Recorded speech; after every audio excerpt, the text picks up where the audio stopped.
Two countries both call themselves global leaders. One talks about the future, the other already lives in it. And once you see the difference, you can't unsee it. I am standing outside of the largest building in the world by floor space.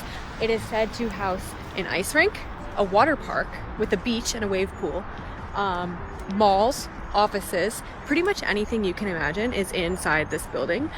So we're gonna go inside and see if we can have a little bit of an explore. And I'm telling you, this right here doesn't even do it justice. This thing is massive in person. Someone sent me the video of this car. This is a Chinese electric car, and I watched this video like 5 times. Let's look at all the features and talk about it. So it has got doors that are like the new Rolls-Royce Spectre and the new BMW i7. Foot on the brake, and then it will close. You guys, one thing about the malls in China is that they are absolutely massive. Check this out. On the 4th and 5th floors, all you have are restaurants and food spots. I'm talking endless food options, you guys.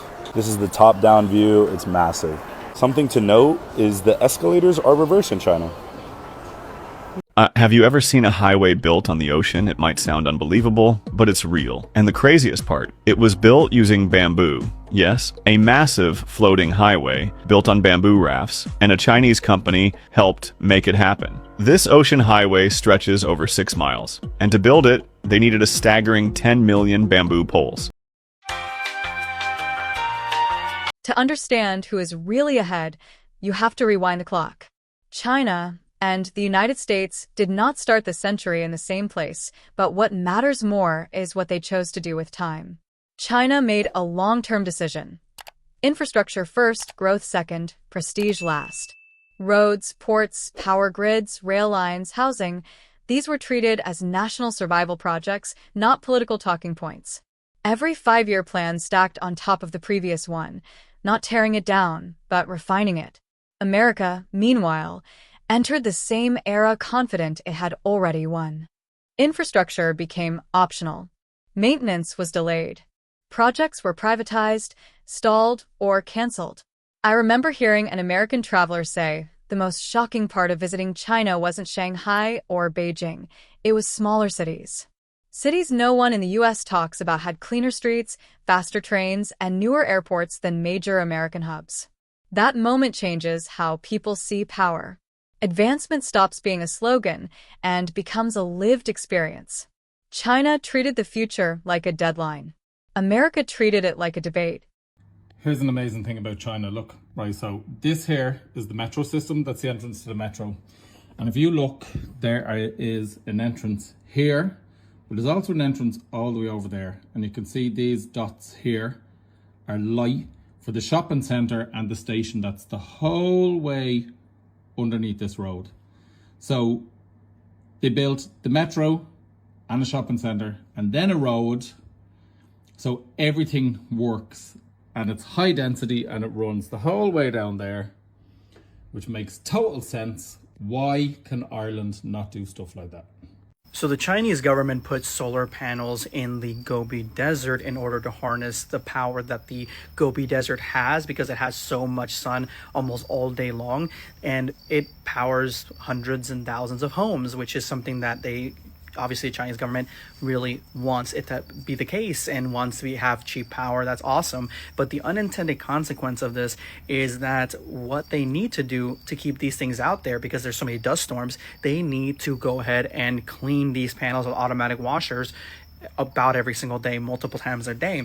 So what ended up happening is that the water coming off the panels itself hit the desert floor, and in surprising every single person that worked on this project, it began breathing life into the desert. Grass started to show up and pop up right underneath it, and to the point where it got so high that it covered the entire solar panel. It was wrapping itself around it and stopping the solar panels from really doing their job. It was messing with them.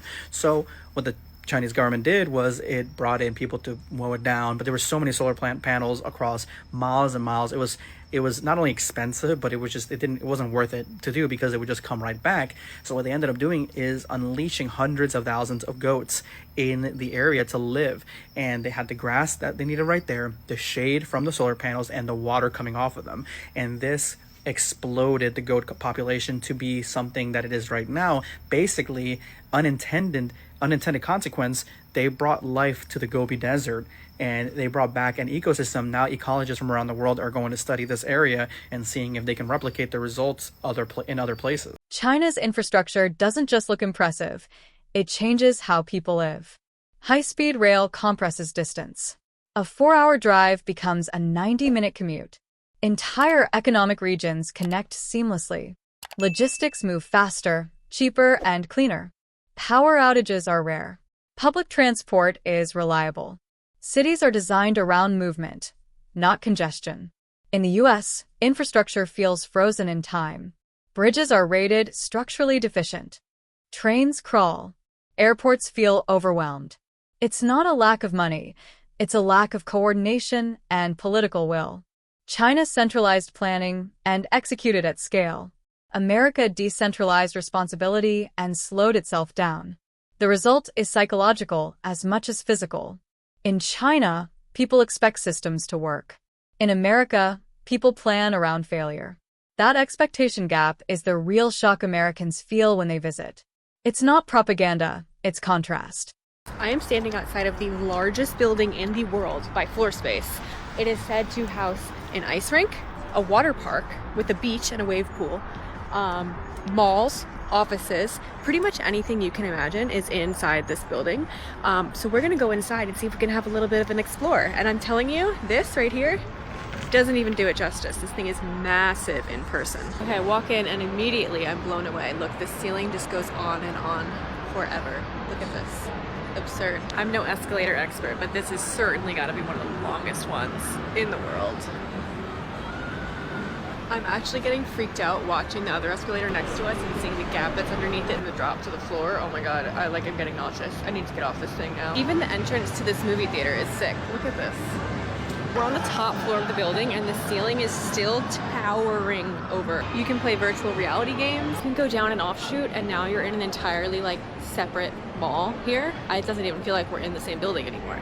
Have you ever seen a highway built on the ocean? It might sound unbelievable, but it's real. And the craziest part, it was built using bamboo. Yes, a massive floating highway built on bamboo rafts, and a Chinese company helped make it happen. This ocean highway stretches over 6 miles, and to build it, they needed a staggering 10 million bamboo poles. Each one had to meet strict standards, about 26 feet long, 3 to 4 inches thick, and completely straight with no cracks. Why so many? Because the seabed in that area is soft and muddy. Just dumping sand or rocks wouldn't cut it. The foundation would collapse. Luckily, the region is rich in bamboo, so engineers wove the poles into giant bamboo mats, like underwater rafts. These were buried beneath layers of sand and pressed down onto the seabed, creating a stable base layer. Once that foundation was in place, the road surface could be built right on top. It might look like a simple bamboo trick, but this ingenious method turned a muddy seabed into a strong, load-bearing foundation, all thanks to the strength and flexibility of bamboo. Someone sent me the video of this car. This is a Chinese electric car, and I watched this video 5 times. Let's look at all the features and talk about it. So, it has got doors that are like the new Rolls-Royce Spectre and the new BMW i7. Foot on the brake, and then it will close. It also has a bunch of space, clean-looking cup holders, wireless chargers, and this screen that it is about to show. It is like the new Lincoln Nautilus. Check this out. Look, it is full width across. So this is the LM Motors LS7. It's an SUV. It can go, I looked it up, 0 to 60 in 4.5 seconds, and it's got a range of over 400 miles, 410 miles. This car is amazing. They have some incredible electric cars over there, and I hope that we can get some cool features like this too, that we can expand what is available in North America. Follow me for more about electric cars. This is where disbelief turns into silence. Chinese cars are not just vehicles, they're rolling smart systems. AI-assisted driving, voice control, immersive dashboards, real-time traffic intelligence, built-in entertainment, and advanced safety features come standard. Not luxury trims. Standard. And often at prices that feel impossible to American buyers. In the US, many of these features are locked behind subscriptions or premium packages. Innovation exists, but it's fragmented. China's advantage isn't genius, It's integration. Manufacturing, software, batteries, charging networks, and policy all move in the same direction. One American engineer living in Asia said something that stuck with me. In the US, the car sells the brand. In China, the car sells the future. That's the difference. When technology is affordable and widespread, it stops being impressive and starts being normal. China made the future normal. You guys, one thing about the malls in China is that they are absolutely massive. Check this out. On the 4th and 5th floors, all you have are restaurants and food spots. I'm talking endless food options, you guys. This is the top-down view. It's massive. Something to note is the escalators are reversed in China. On this floor, you got a bunch of Chinese brands, all that I don't know about. One common thing I noticed about a lot of the Chinese brands is that they all kind of resemble the same thing. Like, for example, they all kind of mimic like an H&M or a Zara, very basic designs. So very interesting to note. Cool little appliance store right here. And then in every mall, you got the arcade and gyms. This mall is massive. This is like a cute, fun little store. China's got a bunch of these stores. You guys, one thing I wish American malls had were rest areas. In China, there's mad rest areas everywhere, everywhere you go. They got the cars lined up. Does your mall have a Tesla? I don't know. Right next to the Lego store. You guys, this is a really popular Chinese spot. Look how many different goodies they got. Let's go inside real quick. They got mad options. Look at this. Oh my goodness. And they got the specialty cakes. Nah, the fresh pastries. Oh, wow. Nah, I gotta leave. That was crazy. But my car just got here, so I just wanted to show you guys briefly what it looks like. I love y'all. Be safe. Peace. Yo, the craziest thing just happened. I'm in Chongqing, China for New Year's, right? And I ain't hear one firework go off. And China invented fireworks. But let me show y'all how China celebrated their New Year's. All right, so to start the night off, look at the shenanigans they got me doing, right? It looked like I'm about to play basketball, right? No, not at all. Look at this, man.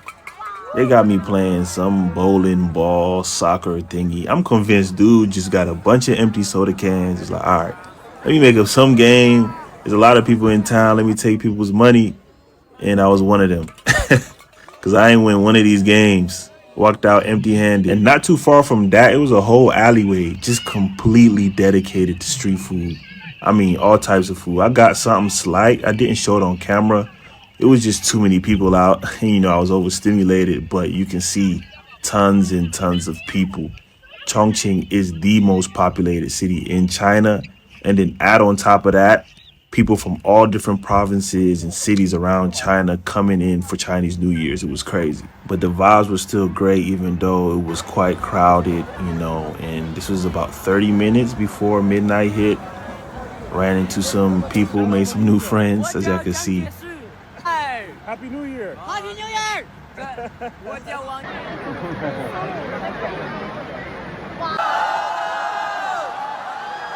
And if you couldn't tell by now from all the people you see holding balloons, it's just one big balloon release simultaneously by millions of people, which was pretty crazy to see, not gonna lie. And here comes the countdown in a little bit. It was definitely a sight to behold. I'd rather this than fireworks, to be honest. Let's take a look.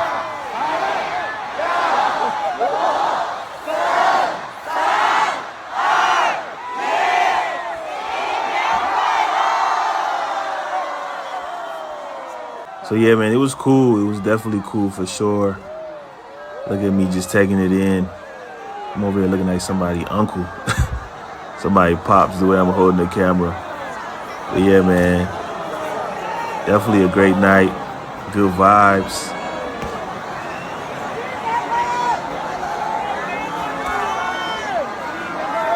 Bye-bye. Bye-bye. And they got right to cleaning. This was like 10 minutes after. It was not playing. But overall, the experience was great. I mean, it was pretty smooth, safe.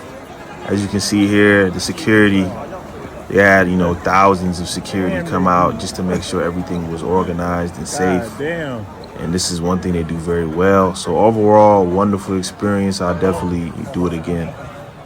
as a Chinese Asian American, okay, most of my family still lives back in mainland China, never in a million years did I think that Americans would make 小红书trend in the US, Reno, okay?